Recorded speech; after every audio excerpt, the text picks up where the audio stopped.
So hi guys, welcome welcome welcome back to another video. कौन तो कैसे आप लोग। तो आज अपन बात करने वाले बेटे एक और टॉपिक के बारे में जिसका नाम है कॉन्सेप्ट ऑफ परफॉर्मेंस मर्टिलिटी। कल हमने बात करी थी कॉन्सेप्ट ऑफ मर्टिलिटी बारे में, ऐसे 320 के बारे में, जिसमें हमने ऐसा पढ़ा था बेटा, the overall level of the miss statement set by the auditor above which misstatement can be considered as a significant or it can influence the decisions of the users of the financial statement। मतलब एक overall level set किया जाता था, ठीक है, वो depending upon the nature of the entity और size of the entity था। अगर उसके ऊपर उसके मिस स्टेटमेंट जाते थे, उस लेवल के ऊपर जाते थे, देन उस मिस स्टेटमेंट के रिस्क को कम करने के लिए हम वहां पर क्या अप्लाई करते थे, ऑडिट प्रोसीजर अप्लाई करते हैं, तो ताकि वो जीरो लेवल पे आ जाए या मिनिमम लेवल पे आ जाए। करेक्ट, वो हम आगे और पढ़ेंगे कि कौन कौन से ऑडिट प्रोसीजर्स होते हैं, बट अभी के लिए हम उस पर कुछ ऐसे प्रोसीजर अप्लाई करेंगे तो आपकी वो जो रिस्क है बेटा मिस स्टेटमेंट का, वो कम लेवल पे आ जाएगी। करेक्ट, आज अपन बात करने वाले अबाउट कॉन्सेप्ट ऑफ परफॉर्मेंस मर्टिलिटी के बारे में।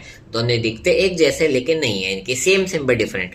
Let's start without wasting any time. देखो बेटा, कॉन्सेप्ट ऑफ परफॉर्मेबिलिटी क्या कहता है। So the concept of performability says that the level set by the auditor at the individual level and at the level just below the level of overall materiality, so as to ensure that the sum of the undetected and uncorrected financial statement does not exceed the overall materiality level। ये definition मैंने थोड़ी थोड़ी आपके Google से लिए, तो वहां पर भी जाके उसको देख सकते हो। करेक्ट, यानी कि बेटा यहाँ पर हम जो लेवल सेट करते हैं एक इंडिविजुअल लेवल पे सेट करते हैं। मर्टिलिटी ओवरऑल होता है ना बेटा, जैसे हमने एग्जांपल दिया था, आपके कांड ओवरऑल होते हैं, करेक्ट, बट उस कांड को छुपाने के लिए आपको बहुत सारे छोटे छोटे छोटे छोटे झूठ बोलने पड़ते हैं। ये आपको ये रियल लाइफ एग्जांपल दे रहा हूँ। वैसे यहाँ पर है बेटा कि वैसे ओवरऑल मर्टिलिटी तो मान लो हमने 10 लाख सेट किया था।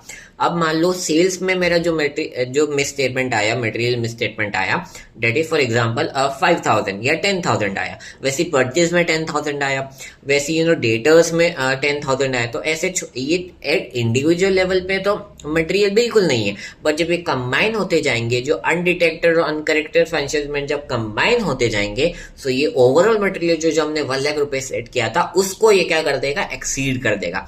सो एज अ इसको कम करने के लिए हम इंडिविजुअल लेवल पे क्या करते हैं बेटा, उसको हम सेट करते हैं ताकि ओवरऑल जो मर्टिलिटी लेवल हो उसके ऊपर ये एक्सीड ना हो जाए। रियल लाइफ एग्जांपल ले लो बेटा, अभी मैंने एग्जांपल दिया, आपने कांड तो करे थे कि आपकी कि हाँ पेरेंट्स इतना तक टॉलरेट कर लेंगे, पर आपके जो छोटे छोटे झूठ होते हैं ना बेटा उस कांड को छुपाने के लिए, तो वो आपके लिए हो गए परफॉर्मेंस मर्टिलिटी, ताकि वो छोटे छोटे झूठ कहीं आपके बड़े कांड को क्या कर दे, एक्सीड ना कर दे। तो तब तक के लिए tata, good bye, study will and be happy.